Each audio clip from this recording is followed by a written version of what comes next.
Hello everyone, welcome to this video series on Java Lab. So today we are going to discuss about the concept called exception handling.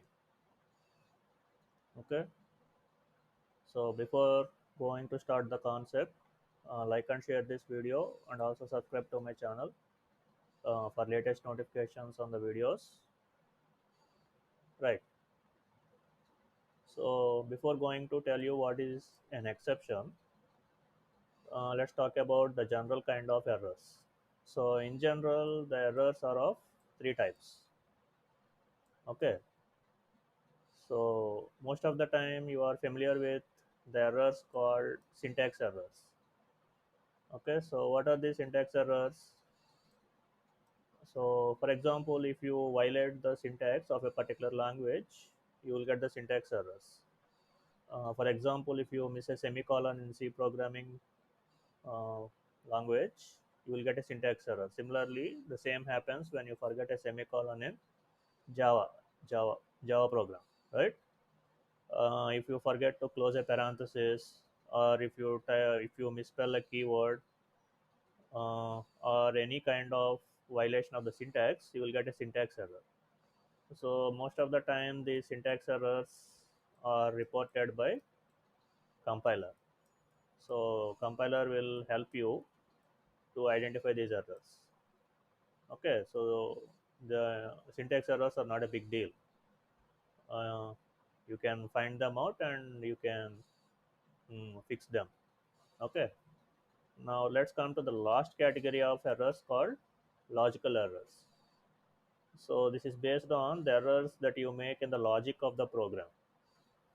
Okay, for example, in a program I have to check whether the first value is greater than the second value or not.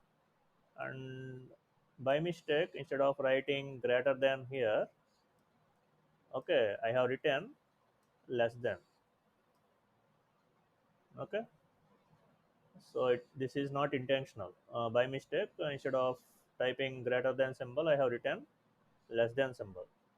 So there is nothing wrong with this. This program will compile and this program will also run. But what happens is we will not get the expected output. Okay, we will not get the expected output. So these logical errors are very difficult to find in very large programs. Logical errors are very difficult to find. Okay, right. And the other category of errors are called as runtime errors. So as the name implies, these errors will pop up when you are running the program or executing the program. Okay, the errors that arise when we run the program or execute the program are called as runtime errors. And these runtime errors are also called as exceptions. Okay, so what is an exception? An exception is a runtime error. And what are runtime errors? Errors that occur at runtime, that is execution of the program. Okay, now let's see some examples of exceptions are also called as runtime errors. So first example is divide by zero. So I think you are familiar with this, right? The mathematical representation of divide by zero is infinity. Okay, but in some programming languages like C programming, whenever this divide by zero situation comes, the program will stop. Okay, the program will just stop. It will not give any message, will not show anything to the user or anything. It will stop. That's all. So the user will not know what is happening. Okay, so let me show you this practically. So let's go to JDoodle. Okay, so in JDoodle, this is C compiler. Okay, so let's write a small program and see what happens when we try to divide a number by 0. So let's declare two variables, a comma b. So for reading, you know that we use scanf percentage d uh, ampersand a. So again second value percentage d ampersand b. Okay, now let's print the result by using printf percentage d, and this is the value of a dividing a by b. Okay, so there are no syntax errors in this program, the syntax is fine. Okay, so when we run the program, let's see what happens. Okay, wait, I didn't give the input, right? So I have to give two values. Let's go to input and give 5 5. So what is the result? 1, right? So we got the result as 1. Now let's change this 5 to 0. So I am dividing 5 by 0. Let's see what happens. Okay, nothing happened, no output came. So this is what I am telling, the program has crashed. It is not giving any message to the user, so the user will not know anything. So this is not good, right? Okay, so instead of stopping abruptly like this without giving any message, it is better if you display some message. Okay, right? Fine, let's get back to the PPT now. So you have seen this divide by 0 right now, right? Similarly, another exception is array index out of bounds, and another one is string index out of bounds. For example, I created an array int a of, let's say int a of 5. Let's say this is C programming. Okay, so how many elements are there in array? 5 elements are there. For example, in printf, so I am telling you in C programming, so this is not Java. If I am writing percentage d a of 6, what happens? The program will stop because this element is not there in the array and we are trying to print that.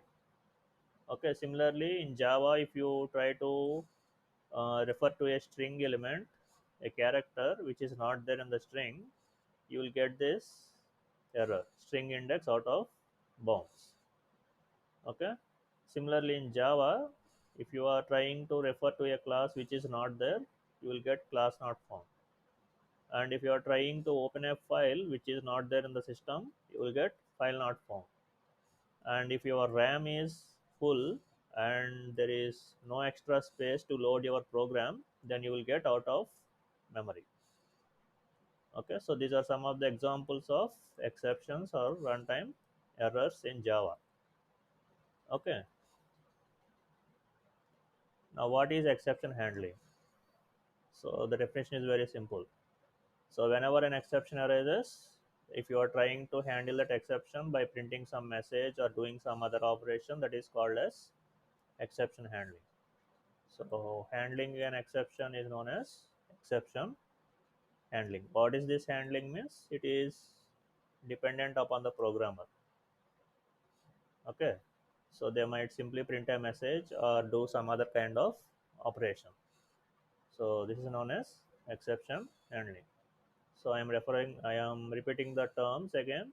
So what is an exception? Exception is a runtime error. And what is exception handling? Handling exceptions or is called as exception handling. Now, how does Java handle exceptions? So what are the different things that Java provides for exception handling?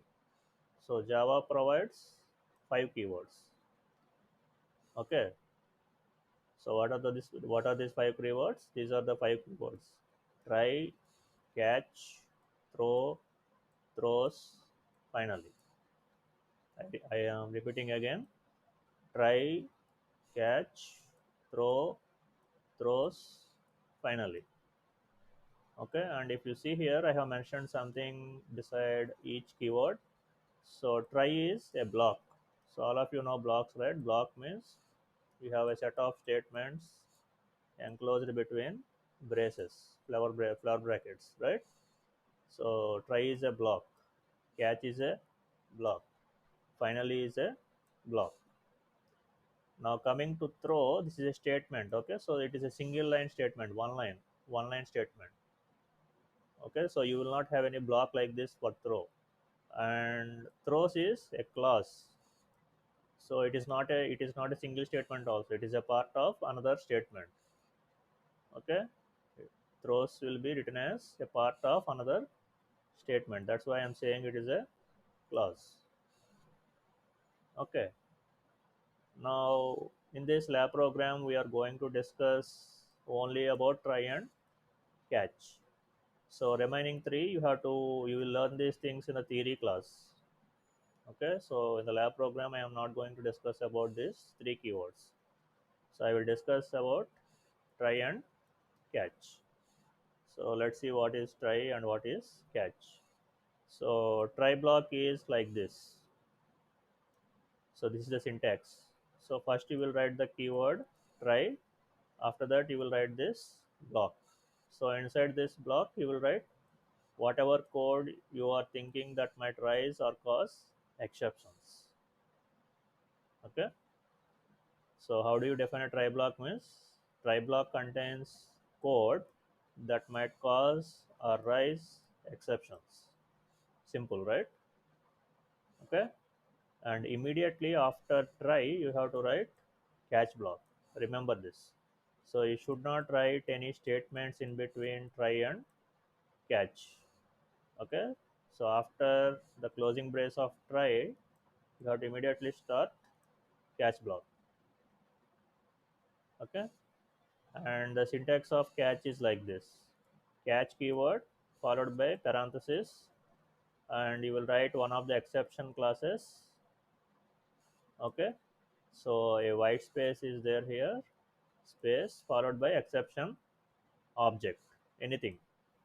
Okay, you can write x, you can write y, you can write e for exception, something like this, you can write anything.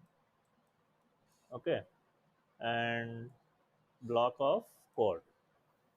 Okay, so what is the code that you will write inside this catch block? You will write the exception handling code.